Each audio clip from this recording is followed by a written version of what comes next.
chaste Mal I don't appreciate. Zoya is like, oh, let's have a tumble with a stranger. And he's like, yeah, no thanks. And I'm like, as if he would never say no to Zoya.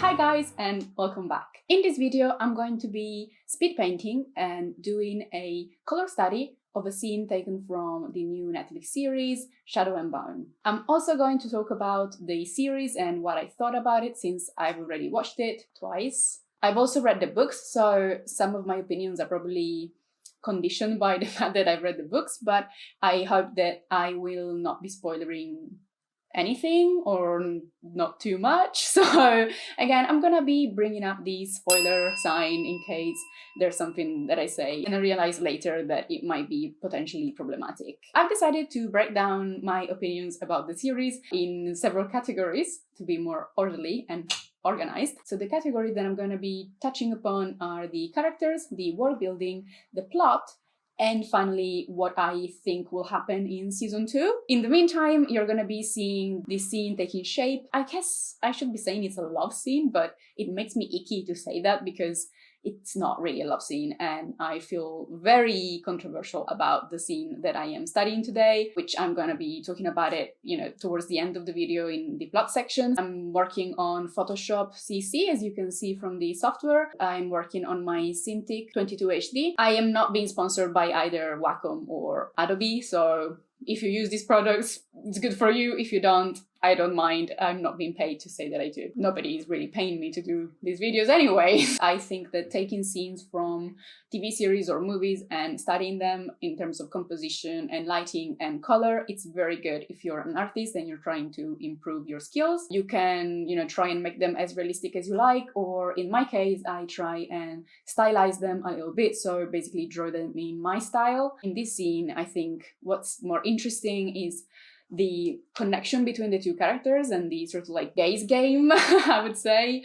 So the expressions of the actors are very interesting. Also the lighting, it's very well done. I feel like it's very symbolic, and I'm gonna be again talking about it a little later. I always start with a very loose sketch just to place the characters and the background in the appropriate place. Then you'll see that I'm gonna start cleaning it up and then adding color and doing a value study. Just follow along and hopefully it will not be too confusing to have the speed painting on one side and me talking about the series on the other. So let's go! Characters first. As a general rule, I don't really care about actors reflecting the ethnicities of the characters when it comes to book adaptations. I'm more concerned about an actor being good for a role and then the actor looking like the character as the character is described in the books, especially because in a lot of fantasy books, most of the times ethnicities aren't really made clear. I feel like when a character is described as,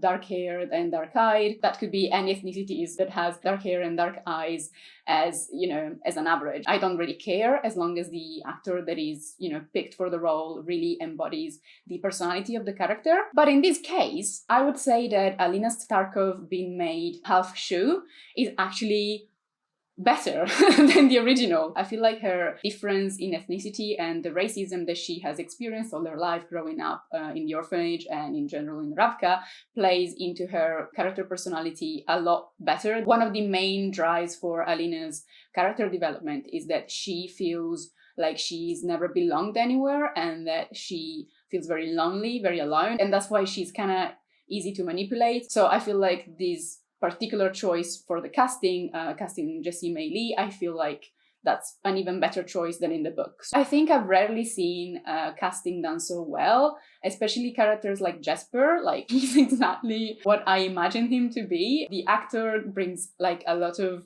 energy and sort of like a lightheartedness to the role that I associate with Jesper, but also, like that flirtation and he's really handsome as well. I don't usually fall for male actors in series. Like, I get crushes on female actresses like a lot more than actors, so they've done really well with him. The one thing that I would say that I didn't love was that they did make him a little bit dumber than he actually is in the books, and I guess they did it because they wanted to make him a little more the comic relief of the situation, but it gets to a point sometimes where it's a bit ridiculous. Like, he would not be that silly. I still love the casting. I just think that it's really hard to cast actors or actresses that are in the books described as incredibly beautiful, because, and this is just a general thing that I think about, you know, any book adaptation, because in the books people are described as gorgeous, like beyond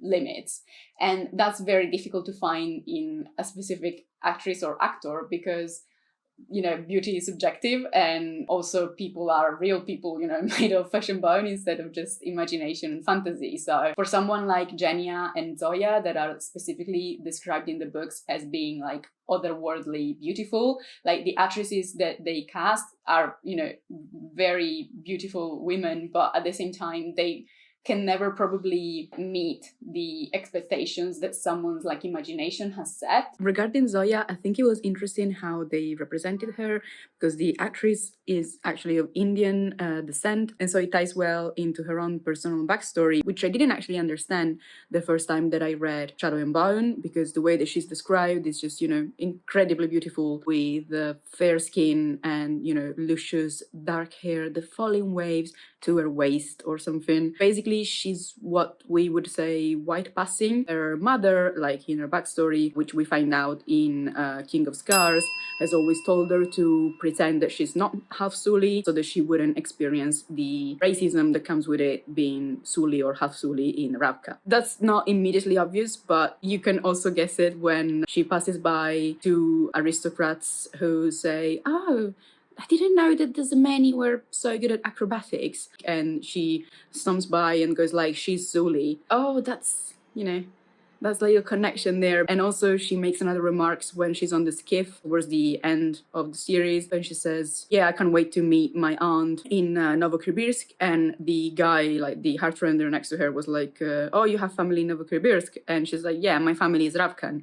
And the way that she says that, like the way that she reiterates that, made me feel like she really feels strongly about reiterating that she is Ravkan, and kind of worried that anybody would find out that she's half Suli, which is actually exactly what's going on, and we find more about it in King of Scars. One thing that I did not love was this kind of change in Mal's character, where he's represented from the start of the series as being like chaste Mal. I don't appreciate. In the books, he's described as someone who's very handsome and, you know, kind of popular in the army, and he's definitely not shy about, you know, going out with people or just, you know, having a tumble with strangers, Grisha, other, you know, army co-workers alike, and that's fine. You know, that's just a normal, like, 18 or 19-year-old or whatever age he's supposed to be. I mean, he's not in love with Alina at the start of the books or, you know, the series. He's never realized that he feels anything for her other than, you know, brotherly love. So that's part of Alina's, like, torment and, you know, character development as well, that, you know, she is definitely in love with him, and she's been in love with him for, like, years, and he's just never seen her before in that way.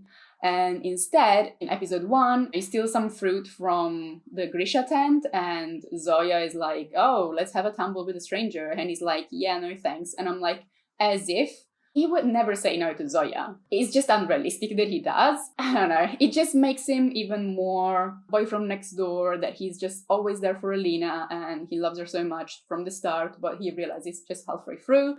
And I don't know. I just think that the fact that he had, you know, other partners before Alina actually made him more of a well-rounded kind of character. So not a fan of that specific choice. World building. I just love the world building, and I loved it in the books, and I think they rendered it fantastically in the series. I'm living for these sets. I mean, especially places like Ketterdam. It's like, I love this vibe of Ketterdam being a mix of like Sumatra and New Orleans and Amsterdam all together, and with this vibe like late 18th century, 19th century kind of vibe as well. For the props and the set design, they even brought in really tiny details, like all the books are actually printed with fake Russian alphabet. In the army tents, you see the propaganda posters and materials with, you know, the anti-shoe propaganda and stuff like that.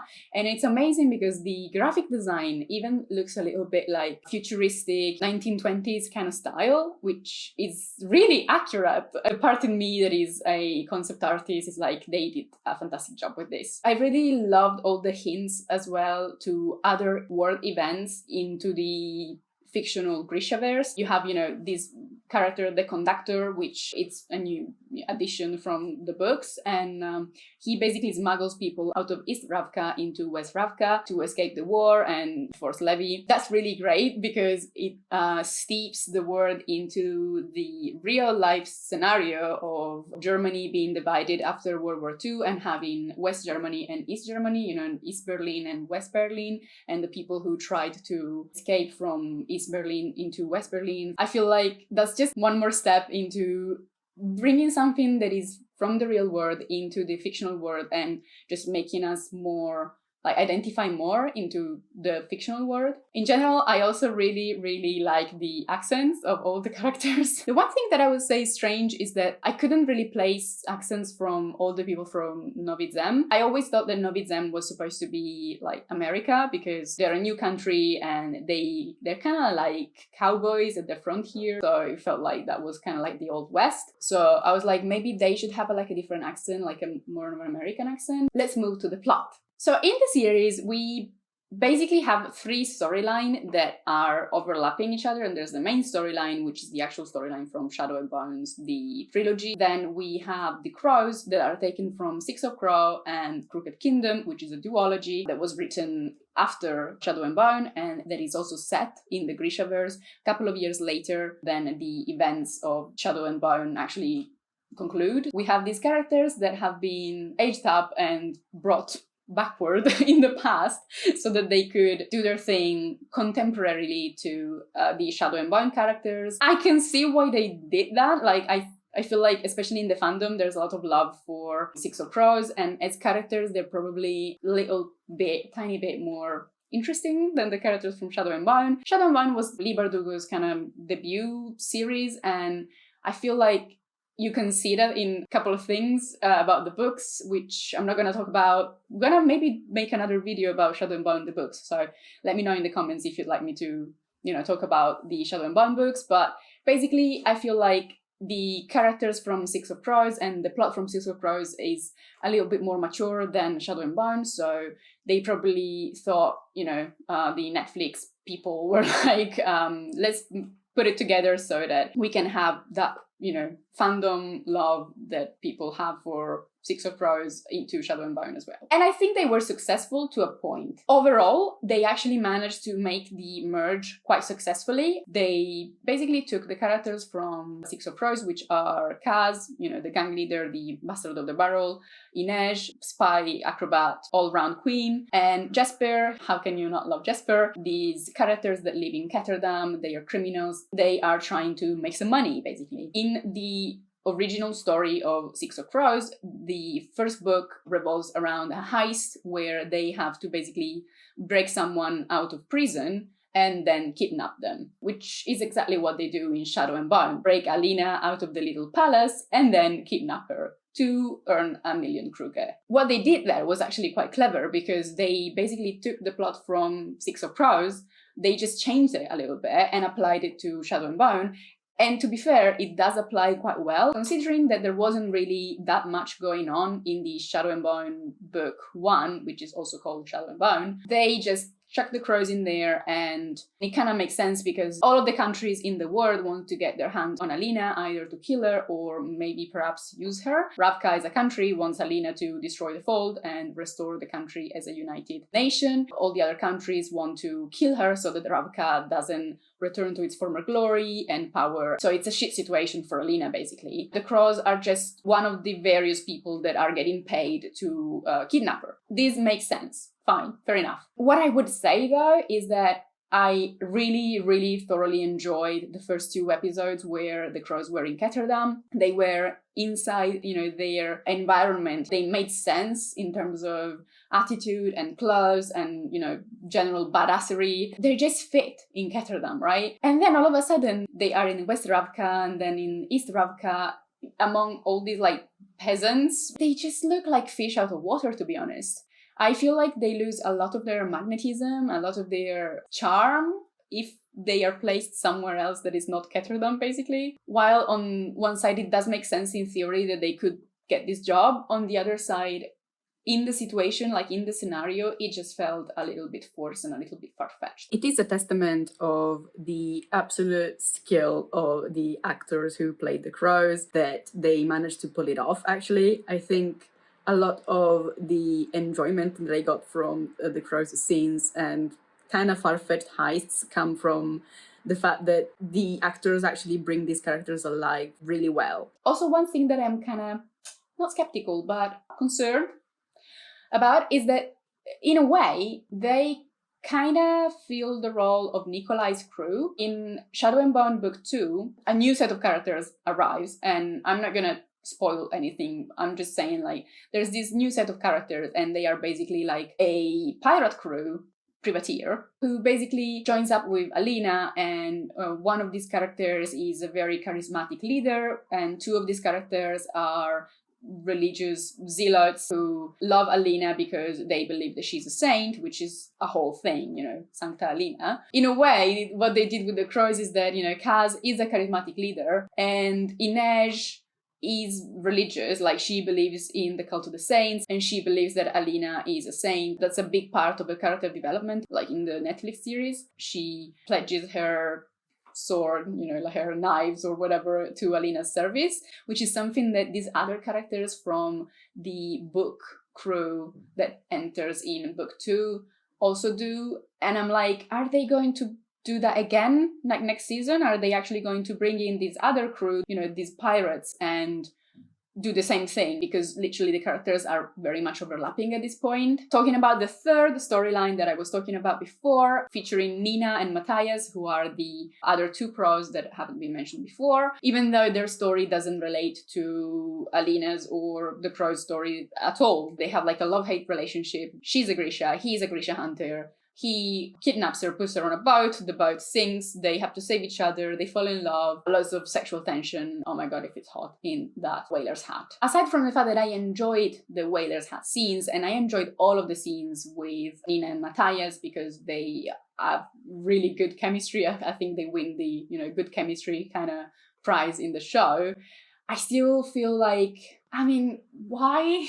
I understand why they put him there, so that, you know, in next season they don't just turn up and it's like, oh, we're in Ketterdam and there's these two other people that we never met before. But at the same time, their story was not really enough to tie them to the main story, but also a bit too much in terms of screen time for it to just be an aside. I don't know, maybe it would have made more sense if when at the end all the storylines kind of like join up together, their role actually, you know, meant something for the final battle, like the final act. Instead, they are just literally introduced at the very end on the boat when they're all going back to Ketterdam, and it's like, oh, we're gonna need a new heart render. And, you know, it's like, yes, that's me.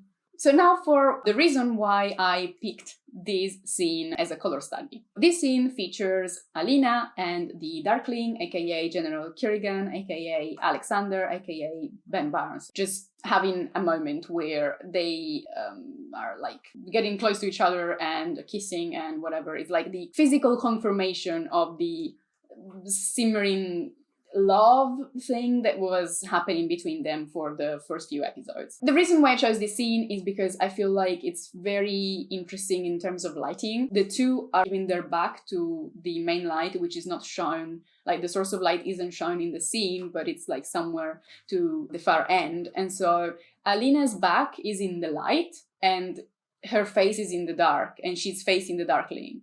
And the Darkling's face is partly lit up because he's facing Alina and the light. And so it's kind of like symbolically, and I don't know if they meant this to be that way, but or maybe, you know, I'm reading into it too much, but I think it's really interesting how basically Alina is the source of light that is trying to, you know, to get through to the Darkling, but, you know, the Darkling is just engulfing her in darkness. That's basically their relationship, isn't it? It's one of those relationships where it's a very typical pattern for abusive relationships, where the woman is, usually supposed to be this like calming and positive force into a troubled man's life. She has this sort of like nurse complex where she has to save him and, you know, be the light in his life or whatever. But really, he's just a douche and just trying to control her and manipulate her so that he can take her power away. There's a lot of love for the Darklina ship in the fandom.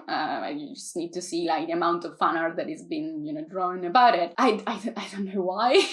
To me, even from the books, it was very obvious that, you know, it's not a healthy relationship. It's a really bad relationship. As much as Mal, Alina's real love interest, is like super boring and also kind of problematic, honestly, because he does feel like he's just, you know, there to protect her. Okay, that's not what a relationship should be, though. Malina is also problematic, in my opinion. I feel like she'd be better off with a third party. But let's, you know, go back to the main point.